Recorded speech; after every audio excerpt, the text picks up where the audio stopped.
Hello guys, நம்ம இந்தியாவில் இருக்கும் மத்திய பிரதேஷ்ல பழமையான ஒரு கோட்டை இருக்கு. இந்த கோட்டையை பத்திய மர்மத்தை கேட்டா நீங்க ரொம்பவே ஆச்சரியப்படுவீங்க. இன்னைக்கு எவ்வளவோ லேட்டஸ்ட் டெக்னாலஜிஸ் நம்ம கிட்ட இருந்தாலும் இந்த கோட்டையோட ரகசியத்தை யாராலையுமே கண்டுபிடிக்க முடியல. அப்படியே இந்த கோட்டைக்குள்ள போய் ஆராய்ச்சி மேற்கொண்ட பல பேர் திரும்பி உயிரோட வந்ததும் இல்ல. அப்படி இந்த கோட்டைக்குள்ள என்னதான் இருக்குன்னு யோசிப்பீங்க.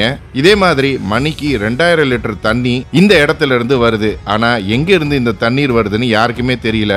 விஞ்ஞானம் மற்றும் தொழில்நுட்பம் விஷயத்துல மனிதர்களாகிய நம்ம நல்ல முன்னேற்றம் அடைந்தாலும் பூமியில உள்ள பல மர்மமான விஷயங்களுக்கு நம்ம கிட்ட பதிலே இல்ல. பல நூற்றாண்டுகளா மனிதர்களாகிய நம்மள மிரள வைக்கும் இந்த பூமியின் மர்மமான இடங்களை பத்தி தான் இன்னைக்கு வீடியோல பார்க்க போறோம்.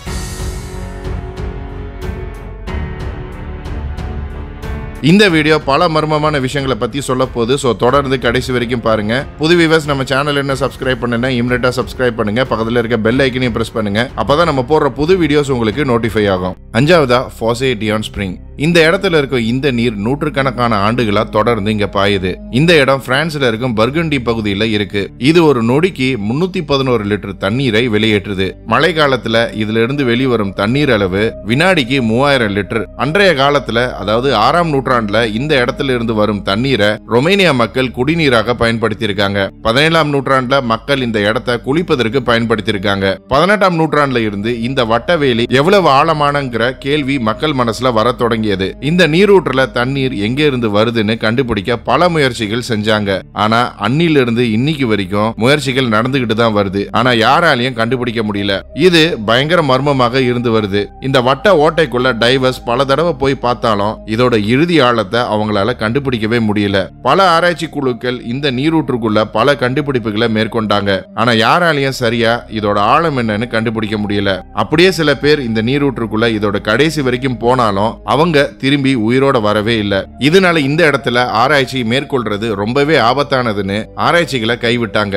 இங்க வாழும் உள்ளூர்வாசிகள் இந்த நீரூற்றுல வரும் தண்ணீர் பெசிலிஸ்க்குங்கிற மிகப்பெரிய பாம்பு மன்னன் வாழும் உலகத்துல இருந்து வருவதாக நம்புறாங்க. 1974ஆம் ஆண்டு 2 டைவர்ஸ் இந்த நீரூற்றுக்குள்ள இதோட ஆழத்தை கண்டுபிடிக்க போனாங்க. ஆனா இதுக்குள்ள இருக்கும் ரகசியத்தை வெளி உலகத்துக்கு சொல்ல அவங்க திரும்பி வெளிவரவே இல்ல. இந்த நீரூற்றுக்குள்ளேயே அவங்க இறந்து விட்டதாக சொல்லப்படுது. இதே மாதிரி 1996ல இன்னொரு டைவரும் இந்த நீரூற்றுக்குள்ள போக முயற்சித்தார். ஆனா அவரும் பரிதாபமா இறந்து போனார். இதுக்கப்புறம் இந்த இடத்துல யாரும் டைவ் பண்ணக்கூடாதுன்னு அரசாங்கம் தடை போட்டது. 2019ல பியர்ஸ் எரிக்குங்கிற டைவர் இந்த நீரூற்றுக்குள்ள 1214 அடி வரைக்கும் போனாரு. அப்படி போனவர் இதுக்குள்ள பல அறைகள் மற்றும் குறுகிய சுரங்கங்கள் இருப்பதாக சொன்னாரு. ஆனா துரதிருஷ்டவசமா இவர் பாதிலேயே உயிரோட திரும்பி வந்துட்டாரு. பல நூற்றாண்டுகளாக இந்த இடத்துல பாய்ந்து வரும் தண்ணீர் ஒரு தடவையும் வற்றியதே கிடையாதுங்கிறது தான் இன்னொரு ஆச்சரியமான விஷயம். 4வதா அசோகாஸ் வெல். இன்றைய பீகாரின் தலைநகரமான பாட்னா ஒரு காலத்துல பாட்டாலிபுத்ரான்னு கூப்பிடப்பட்டது.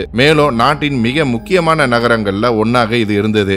இங்கதான் நம்ம நாட்டின் அன்றைய அரசாங்கம் இயங்கி வந்தது. நான் சொல்றது மௌரிய எம்பையர் காலம். இந்தியாவின் பேரரசரான சந்திரகுப்தா மௌரியாக்கு அப்புறம் அவருடைய வம்சத்துல மிகப்பெரிய பேரரசர்னா அது அசோகா த கிரேட் தான். இவருடைய காலத்தை சேர்ந்தது இந்த கிணறு. இன்னைக்கும் அப்படியே இருக்கு. இந்த கிணறு சுமார் 20,000 ஆண்டுகள் பழமையானதாக சொல்லப்படுது. மர்மமான விஷயம் இதுல என்னன்னா, இந்த கிணத்துல இருக்கும் நீர் ஒருபோதும் வத்தாதாம். அதே மாதிரி ஒருபோதும் நிரம்பியும் வழியாதாம். எவ்வளவுதான் வறண்ட சீசன் வந்தாலும் சரி, மழை பிச்சுக்கிட்டு ஊத்தினாலும் சரி, இந்த கிணறு அதிசயமா ஆண்டு முழுவதும் 1 to 1.5 அடிக்கு தண்ணீர் அளவை பராமரிக்குது. எதனால இங்க தண்ணீர் வறண்டு போகாம இருக்குங்கிற காரணம் இன்னைக்கு வரைக்கும் தெரியல.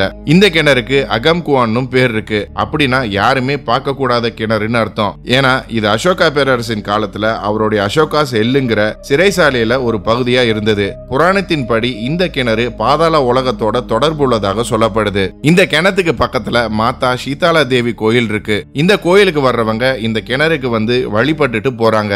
இந்த கிணற்றை சுத்திலும் வேலி அமைக்கப்பட்டு முழுமையா மூடப்பட்டு இருந்தாலும் மக்கள் இந்த கிணத்துல இருக்கும் நீர் லெப்ரசி, சிக்கன் பாக்ஸ் போன்ற நோய்களை சரிப்படுத்தும் சக்தி உள்ளதாக சொல்றாங்க. இந்த தண்ணீர்ல குளிச்சா பல உடல்நல நன்மைகளும் இருப்பதாகவும் சொல்றாங்க. ஆனா பேரரசர் அசோகா ஆட்சியை பிடிக்க அவருடைய 99 சகோதரர்களையும் கொன்று இந்த கிணத்துல வீசியதாக சொல்லப்படுது. இது மட்டும் இல்ல, அசோகாவின் எல்லா எதிரிகளையும் கொன்று இந்த கிணத்துல வீசியதாகவும் சொல்லப்படுது. இந்த கிணத்தை பல பேர் ஆராய்ச்சி மேற்கொண்டாலும் யாராலையும் இந்த கிணத்தோட ஆழத்தை சரியா சொல்ல முடியல. இந்தியாவின் ஆர்காலஜி டிபார்ட்மெண்ட் மட்டும் இந்த கிணறு கிணறு 105 அடி ஆழம்னு சொல்லியிருக்காங்க. உள்ளூர்வாசிகள் இந்த கிணத்தோட அடித்தளம் அதாவது பேஸ்மெண்ட்ல ஒரு அறை இருப்பதாகவும் அந்த அறையில பேரரசர் அசோகா அவருடைய புதையலை மறைச்சு வச்சிருந்ததாகவும் இன்னும் அந்த புதையல் இருப்பதாகவும் சொல்றாங்க.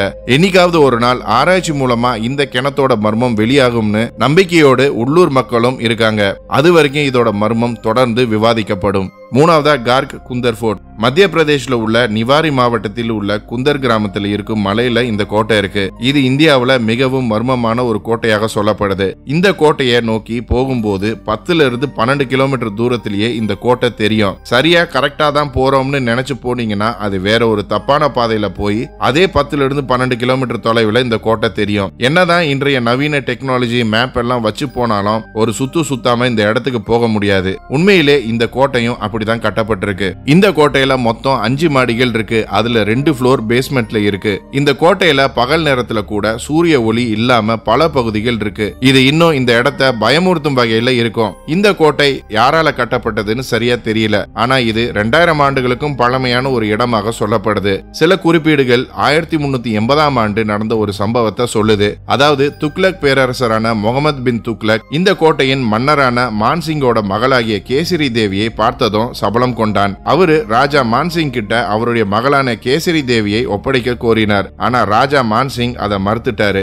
இதனால கோபமடைந்த பேரரசர் துக்ளக் அந்த கோட்டையை தாக்கினார். இதனால இளவரசி கேசரி தேவி இந்த கோட்டையில இருந்து குதிச்சு தன்னோட உயிரை விட்டார். இதனால இந்த கோட்டை இன்றும் ஒரு இளவரசியின் சபிக்கப்பட்ட இடமாக கூறப்படுது. கந்தர் கிராம மக்கள் பல ஆண்டுகளுக்கு முன் 50-60 பேர் கொண்ட திருமண ஊர்வலம் இந்த கோட்டையின் அடித்தள பகுதிக்குள்ள போனவங்க திரும்பி யாருமே வரல. அவங்க எல்லாரும் மாயமா மறைஞ்சிட்டாங்கன்னு சொல்றாங்க. இந்த கோட்டையோட அடித்தளத்துல அதாவது பேஸ்மெண்ட்ல மன்னர்களின் பொக்கிஷங்கள் மறைந்திருப்பதாகவும் சொல்லப்படுது. வரலாற்று ஆசிரியரான கோவிந்த் சிங் குஷ்வா அன்றைய காலத்துல கார்கந்தர் சமஸ்தானம் மிகவும் வளமான மற்றும் சக்தி வாய்ந்த சமஸ்தானமாக இருந்ததாகவும் இங்க இருக்கிற அந்த பொக்கிஷங்கள் வெளியே எடுக்கப்பட்டால் இந்தியா உலகின் பணக்கார நாடாக மாறும்னு சொல்லியிருக்காரு. ஆனா பயம் யாரை விட்டது? இந்த புதையலை தேடி இங்க வர்றவங்க இங்க இருந்து திரும்பி உயிரோட போவதே இல்ல. இந்திய அரசாங்கமும் ஒரு தடவை அவங்களோட தொல்லியல் குழுவை இங்க அனுப்பியது. இந்த இடம் ரொம்ப விசித்திரமான உணர்வை கொடுத்ததா. ஆனா இந்த இடத்துல இருந்து எந்த கண்டுபிடிப்புகளோ இல்ல மனித எலும்புக்கூடுகளோ கிடைக்கல. பல முறை திருடர்கள் புதையலை தேடி வந்து பரிதாபமா உயிரை இழந்ததாக உள்ளூர்வாசிகள் சொல்றாங்க. இந்த கோட்டையோட சிறப்பே இதோட அழகுதான், கூடவே ஆபத்தும் இருக்கு. இதனாலதான் அரசாங்கம் இந்த கோட்டையோட அடித்தளத்துக்கு போகும் பாதையை மூடிட்டாங்க. ரெண்டாவதா அண்டர் வாட்டர் வேர்ல்ட். மொரிஷியஸ் மிகவும் அழகான ஒரு நகரம். இந்த நகரத்தோட தென்மேற்கு கடற்கரை ஓரத்துல இருந்து கொஞ்ச தூரத்துல இருக்கும் இந்த கவர்ச்சிகரமான மாயை பார்க்க முடியும். இது கடலுக்கு மேல இருந்து பார்க்கும்போது ரொம்ப அழகான ஒரு நீர்வீழ்ச்சியா இருக்கிறது தெரியும். மணல் மற்றும் சில்ட் டெபாசிட்ஸ் கடலுக்கு அடியில நிக்காம போகும்போது அது நீர்வீழ்ச்சியின் தோற்றத்தை உருவாக்குது. ஆனா கடலுக்கு அடியில உண்மையிலேயே 7 நீர்வீழ்ச்சிகள் உலகம் முழுக்க இருக்குன்னு உங்களுக்கு தெரியுமா? இந்த பூமியின் மிகப்பெரிய நீர்வீழ்ச்சி வெனின்சுலால இருக்கும் ஏஞ்சல் ஃபால்ஸ்னு கேள்விப்பட்டிருப்பீங்க. ஆனா உலகின் மிக உயரமான பெரிய நீர்வீழ்ச்சி கடலுக்கு அடியில இருக்கும் டென்மார்க் ஸ்ட்ரெயிட் கேட்ராக்ட் ஃபால்ஸ் தான். இது அட்லாண்டிக் பெருங்கடலுக்கும் கிரீன்லாண்டுக்கும் நடுவுல இருக்கு. இந்த நீர்வீழ்ச்சி சுமார் 11,500 அடி உயரமானது மற்றும் இதுல இருந்து விழுகும் தண்ணீர் வினாடிக்கு சுமார் 75 மில்லியன் கியூபிக் ஃபீட் அளவிலான தண்ணீர். சரி, கடலுக்கு அடியில் எப்படி நீர்வீழ்ச்சி இருக்குன்னு யோசிப்பீங்க. இது அறிவியல் சம்பந்தமான சூடான தண்ணீருக்கும் ஜில் தண்ணீருக்கும் இருக்கும் அடர்த்தி வேறுபாடுகளாக இருந்தாலும் கடலுக்கு அடியில இப்படி ஒரு மிகப்பெரிய ஆச்சரியமான அழகை உருவாக்கிய இயற்கை என்றென்றும் மர்மம் தான். இது மட்டும் இல்ல, கடலுக்கு அடியில பல ரகசிய ஆறுகளும் தீவுகளும் இருக்குன்னு ஆராய்ச்சியாளர்கள் கண்டுபிடிச்சிருக்காங்க. கடல்ல எவ்வளவு ஆராய்ச்சிகள் மேற்கொண்டாலும் ஒவ்வொரு நாளும் நமக்கு ஏதாவது ஒரு புது விஷயம் கிடைச்சிக்கிட்டே தான் இருக்கு. இது மாதிரியே சைஸ்ல உலகின் 6வது மிகப்பெரிய ஆறும் கடலுக்கு அடியில தான் இருக்கு. இந்த ஆறு பிளாக் சீக்கு அடியில இருக்கு.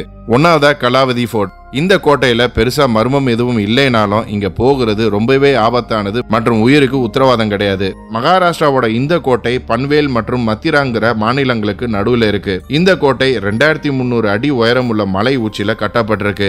இதுக்கு பிரபால்காத் துர்க்னு இன்னொரு பேரும் இருக்கு. சில தகவல்களின் படி இந்த கோட்டை 500 BCல கட்டப்பட்டதாக சொல்லப்படுது. 1657 ADல இந்த இடத்தை போர் மூலமா வென்ற மராத்தா பேரரசரான சத்ரபதி சிவாஜி இத முரஞ்சன் கோட்டைங்கிற பேர்ல இருந்து பிரபால்காத் துர்க்னு பேரிட்டார். இந்த கோட்டையோட உயரத்துக்கு வரும் சுற்றுலா பயணிகள் இதோட உச்சியில இருந்து முழு மும்பை நகரத்தையும் பார்க்க முடியும். எல்லாம் சரி, இந்த இடத்துல என்ன ஆபத்து இருக்குன்னு நீங்க யோசிக்கலாம். இந்த படிக்கட்டுகள்ல மேல ஏறி போய் அதுல செதுக்கப்பட்டிருக்கும் இந்த ஏணி மாதிரியான படிக்கட்டுகளை திரும்பி பார்த்தா உங்களுக்கு புரியும். இந்த படிக்கட்டுகள்ல ஏறுவது ரொம்ப ஆபத்தானது. சின்ன தவறு நடந்தாலும் ஒருவரோட உயிர் பறி போகும். ஒரு அடி எடுத்து வைக்கும் போது கால் வலிக்கிருச்சுன்னா அவர் பயங்கர ஆழத்துக்கு போவார். அவர் உயிர் தப்பிக்க வழியே இல்ல. இந்த கோட்டையோட உச்சிக்கு போனா பேர்ட்ஸ் வியூ, அதாவது வான்வழி காட்சியை பார்த்து ரசிக்கலாம். ஆனா இவ்வளவு கஷ்டப்பட்டு உயிரை பணயம் வச்சு இங்க போகணுமா? இந்த உச்சியில இருக்கும் கோட்டையில தங்க வசதிகள் எதுவுமே கிடையாது. அதனாலதான் இங்க வர்றவங்க சூரியன் மறையறதுக்குள்ள திரும்பி கீழே இறங்கிடுவாங்க.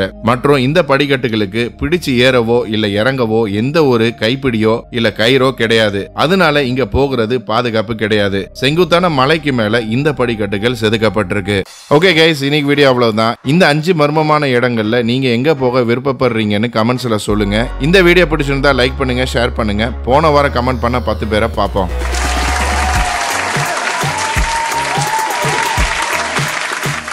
இன்னும் ஒரு இன்ட்ரெஸ்டிங்கான வீடியோவில் சந்திப்போம். மறக்காம நம்ம சேனலை சப்ஸ்கிரைப் பண்ணி உங்க ஆதரவு கொடுங்க. Until then, stay safe. Signing off. நன்றி.